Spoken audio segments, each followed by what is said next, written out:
Hello there and welcome to Adiecraft. Today I'll be showing you how to design and build 5 different types of custom trees in your world. We'll be checking out tips on custom oak, spruce, jungle, giant bonsai, and even my own take on mangrove trees, so don't you go anywhere. Firstly, looking at the sizes of these trees, the oak trees are actually bigger in reality than you would find the oak trees in the game, so you want to be building these quite large. The jungle trees and the spruce trees are always generally quite tall trees. Obviously you can have smaller versions of the younger ones of these, particularly with the spruce trees. There's lots of small varieties, but jungle trees, you really want quite an epic look with your jungle trees. With your giant bonsai trees, these are just a kind of creation that I've made based on bonsai trees anyway, so you can build these as big as you like. However, the bigger you have them, the better the shape you can make. And the mangrove trees aren't generally that big, but because they are raised on these tentacles and these roots, then they appear bigger than they are. For the oak tree, these are generally very bushy in shape. Quite often you will see lots of visible branches through the canopy, so don't be afraid to leave gaps when you're creating these. They do have generally non-straight trunks that sometimes will separate into 2 big sections that go upwards, and these are generally quite large trunks as well, as are the limbs that come off them. They're quite heavy duty, and then they split into smaller limbs right at the end where the actual leaves themselves are attached. When I'm building these, I will use oak wood and I will use the spruce variants for the stairs, slabs, and for the fences, and then I will use oak leaves for creating these as well. Spruce trees are much more uniform than oak trees. They generally have a conical shape. They're quite tall and thin with a thinner, straighter trunk and much thinner branches as well. They do have quite good coverage of leaves, but you'd still be able to see through to the trunk and to the branches at certain points. This is to stop them from tipping over when they get snowfall on them. So after a certain amount, the snow basically just drops off the sides. And when I'm building these, I will use spruce and then I'll use dark oak for the accent wood, using that for stairs, slabs, and as you'll see, I exclusively use the fences for the branches on these trees. Jungle trees are not very uniform in their size and shape, so each of the jungle trees is generally slightly different. They have quite a thick base normally, and that supports quite a heavy trunk that goes up. They've got far fewer branches than the other 2 tree types we've covered, and on these branches they've got a very high coverage of leaves on each of the sections, and that's to make the most of any sun that is making it through the canopy itself, and particularly at the top of the tree. Obviously the more leaves, the more it can photosynthesize and make its energy. Because they've got these big trunks, you can add in things like some vines using some warped wood here with the fences and fence gates, and also some cocoa beans. And then when I'm building these, I will use the jungle wood for the actual main bit of the trunk, and will supplement that with some spruce for the stairs, slabs, and fences to create those, just because the jungle wood doesn't quite match as well as the spruce for building those. But I will use the jungle leaves exclusively for the canopy of this. Before we move on, if you are enjoying this video, I'd like to ask you to hit that like button. It doesn't cost you anything, and it really helps the channel by making sure this video gets shown to more people who might like this content. And if you do like this content, also consider hitting that subscribe button and ding-donging the notification bell, and letting me know in the comments anything that you'd like to see in future videos on the channel. For the bonsai shape, you will find that they've got quite a thick trunk, and with that they are generally very irregular. So they've got a distinctive lean maybe in one particular direction or in a couple of different directions, or they go back and forth in kind of a zigzaggy type of pattern through the trunk itself, and with the leaves that then come off and the branches that come off in layers. And these layers have quite a high coverage of leaves on them, and these leaves themselves are quite distinctive, and I find that having some drooping leaflets coming off the sides works very well. For these leaves I tend to use the flowering azalea and the azalea leaves, and for the trunks I use the dark oak wood with the accents using the stairs and slabs and the fences for the dark oak wood to finish those off. For mangrove trees, they tend to have a distinctive hourglass shape to them. That means that they have this big bushy section at the top with the leaves, and then they have this large root section at the bottom, which is quite often in the wetlands, so it's either submerged in water or next to water, and they suck up all of the nutrients through this into what is quite a thin trunk in the middle before spreading out to just a single or a small number of layers of branches at the top, which have really high coverage to get the maximum amount of sun in to combine with those nutrients. When you do look at the root structure, it is very chaotic with lots of overlapping roots, which can be actually done using some fence gates and some fences so they don't connect in certain ways and shapes. And for these, they come in a couple of varieties. You can get these in a red mangrove, which I would use some stripped jungle wood and then some jungle wood variants for this, and this, which is more of a sun-bleached one, which is kind of the norm, which would be the stripped birch, and then the birch variants here, then using those up through to the top. And the canopy, I would use the jungle leaves and some oak leaves mixed in for that, and like I say, quite a high coverage of leaves at the top of the tree. Then you can also, if you like, add, using some warped wood, some vines similar to how you would do that on the jungle trees themselves. Looking at the trees without the leaves now, so the oak tree, as you can see, has got quite a high volume of the branches.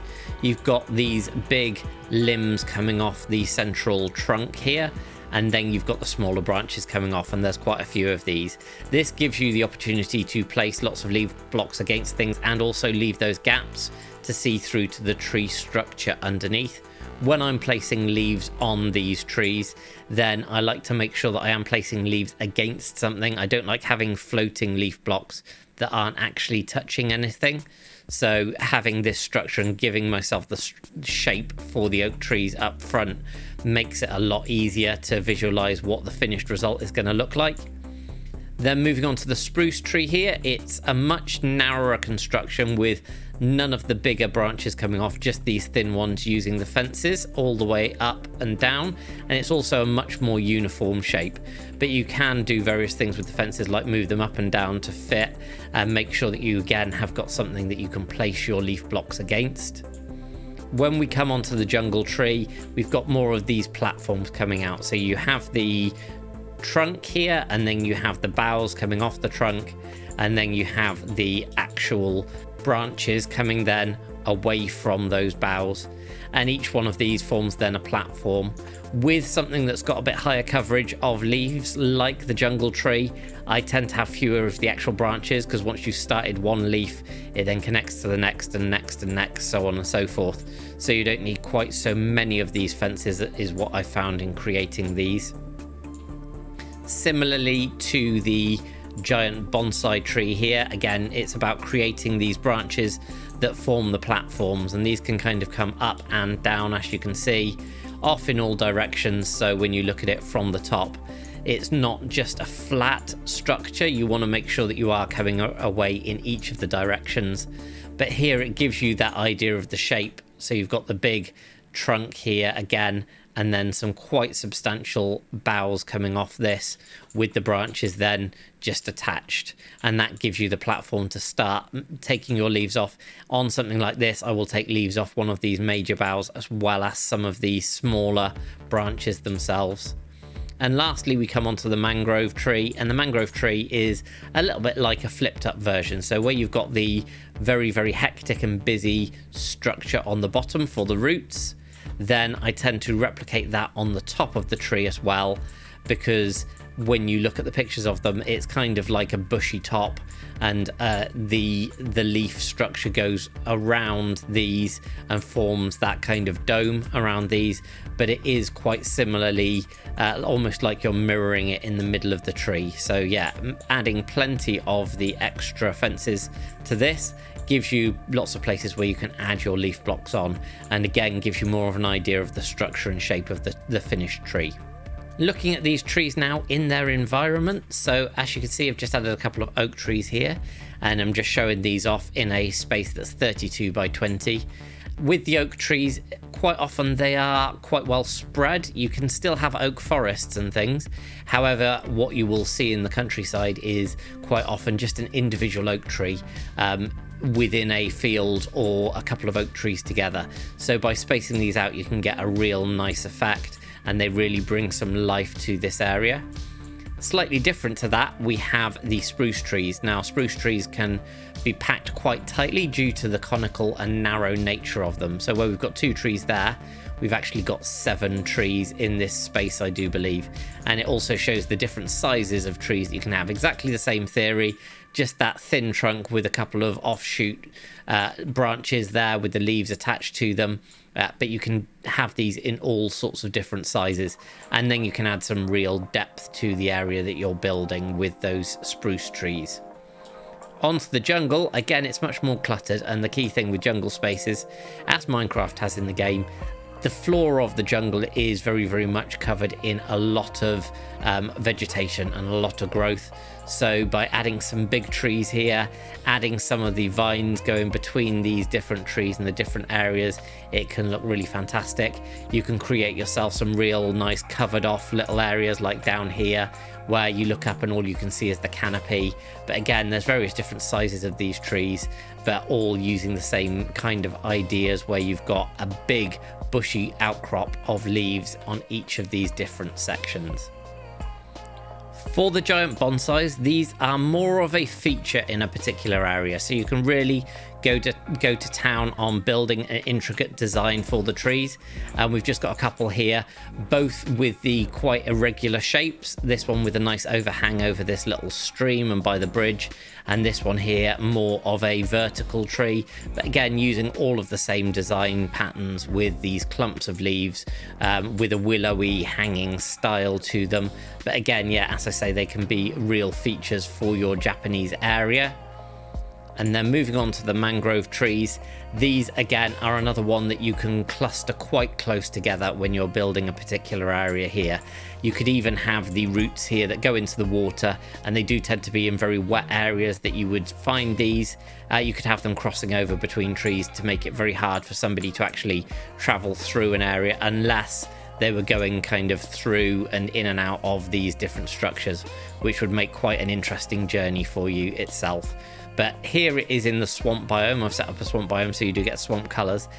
In the real world, the mangrove leaves are a little bit more green than this. So when Mojang does look at the new update, I do hope that they change the swamp colors, or at least give mangrove leaves a little bit more of a green tint than this kind of ugly browny color. But yeah, you can fit those in. Lots of other vegetation, lots of low growing stuff, lots of things that survive in or around water for your mangrove areas as well. I hope you've enjoyed this video. If you have, then let me know in the comments if you'd like to see another one of these with different tree types and what trees you'd like to see. And I will see you all next time on Adiecraft.